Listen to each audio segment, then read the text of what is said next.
ரொம்ப பேருக்கு கூட்டத்தில் பேசுறதுன்னா பயம். நமக்கு ஒன்றும் தெரியாதுன்னு மற்றவங்க நினச்சிடக்கூடாதுங்கிற எண்ணம் தான் இதுக்கு காரணம். ரொம்ப முக்கியமான ஒரு கூட்டம்னா பயம் அதிகமாக இருக்கும்.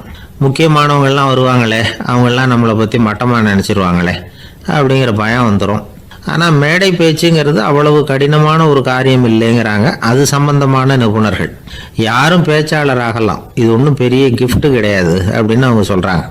நீங்கள் ஒரு சிறந்த பேச்சாளர் ஆகணுமா அப்படின்னா அதுக்குன்னு சில ஆலோசனைகளை சொல்லி வச்சிருக்கிறாங்க அனுபவசாலிகள். முதல் ஆலோசனை என்னென்னா, உங்கள் பேச்சு எளிமையாக இருக்கணும். ஏதாவது ஒரு கருத்து அல்லது 2 கருத்து சொன்னால் போதும். 20 அல்லது 30 கருத்துக்களை சொல்லிகிட்டே போகக்கூடாது. 2வது ஆலோசனை, நீங்கள் என்ன பேச போகிறீங்கிறது முதல்ல உங்களுக்கு நல்லா புரியணும். அதுக்கப்புறம் தான் அதை அடுத்தவங்களுக்கு புரிய வைக்க முடியும். எப்படி ஆரம்பிக்க போகிறோம், எந்த கருத்தை முக்கியமாக வலியுறுத்த போகிறோம், எப்படி முடிக்க போகிறோம் அப்படிங்கிறத முதல்ல நல்லா சிந்தித்து மனசில் வச்சுக்கணும். கடைசியாக என்ன சொல்கிறீங்களோ அதுதான் கேட்குறவங்க மனசில் நிற்கும். 3வது ஆலோசனை என்னென்னா, உங்கள் பேச்சு சுருக்கமாக இருக்கணும். ஒரு 15 நிமிஷம் பேசுகிறது ரொம்ப பொருத்தம். மணிக்கணக்கில் பேசிக்கிட்டு இருக்கிறது நல்லதில்லை. 4வது ஆலோசனை, நீங்கள் பேசுகிறது உண்மையாக இருக்கணும். உங்களுக்கு உண்மையான அனுபவங்கள் இருக்கும், அதை சொல்லலாம். உங்களுடைய உண்மையான அனுபவங்களை மற்றவங்களோட பகிர்ந்துக்கணும், அதுதான் முக்கியம். 5வது ஆலோசனை, ஆரம்பத்தில் கொஞ்ச நேரம் உங்களை பற்றியும் எதிரில் உள்ளவங்களை பற்றியும் சம்பந்தப்படுத்தி ஏதாவது பேசி ஒரு நெருக்கத்தை ஏற்படுத்திக்கணும்.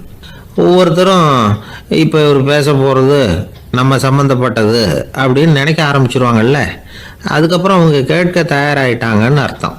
எதிரில் உட்காந்துருக்கிற கூட்டத்திலிருந்து 3 பேரை தேர்ந்தெடுங்க. அதாவது வலது பக்கம் ஒருத்தர், நடுவில் ஒருத்தர், இடது பக்கம் ஒருத்தர். அதாவது உங்களை ரொம்ப கனிவாகவும் ஆர்வமாகவும் பார்க்குறவராக பார்த்து தேர்ந்தெடுத்துங்க மனசுக்குள்ள. நீங்கள் பேசும்பொழுது என்ன பண்ணணும்னா, இவங்களை நேருக்கு நேராக மாறி மாறி பார்த்துக்கிட்டே பேசுனீங்கன்னா நீங்கள் ஏதோ ஒட்டுமொத்த கூட்டத்தையும் பார்த்து பேசுகிறதாக ஒரு உணர்வு அதை ஏற்படுத்திவிடும்.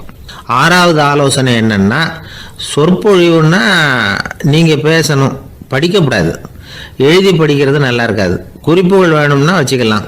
படிக்கிறது பேப்பர்லேருந்து வர்றது மாதிரி இருக்கும், பேசுறது இதயத்திலேருந்து வர்றது மாதிரி இருக்கும். அப்புறம் 7வது ஆலோசனை சொல்கிறாங்க. அது என்னென்னா, மேடையில் ஏறி நின்ன உடனே இயல்பாக மூச்சை இழுத்து விட்டுங்க, இயல்பு நிலைக்கு வாங்க, அதுக்கப்புறம் இயல்பாக பேச ஆரம்பிக்கலாம் அப்படிங்கிறாங்க.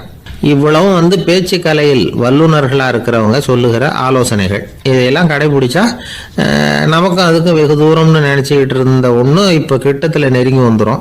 நாம் சொல்கிறபடியெல்லாம் அது கேட்கும். ஒரு பேச்சாளர், அவருக்கு சுருக்கமாகவே பேச தெரியாது. மேடையில் ஏற்றி விட்டுவிட்டா போதும், ஆரம்பிச்சிருவார், நிறுத்த மாட்டார், பேசிக்கிட்டே இருப்பார். ஒரு தடவை அவர் ஒரு கூட்டத்தில் ரொம்ப நேரம் பேசிக்கிட்டே இருக்கிறார்.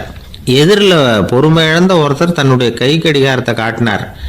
அதை கவனித்த பேச்சாளர், மன்னிக்கணும், கை கடிகாரம் நான் கொண்டுகிட்டு வர மறந்துட்டேன், அதுதான் நேரம் போனதே தெரியல அப்படின்னு சொல்லியிருக்கிறார்.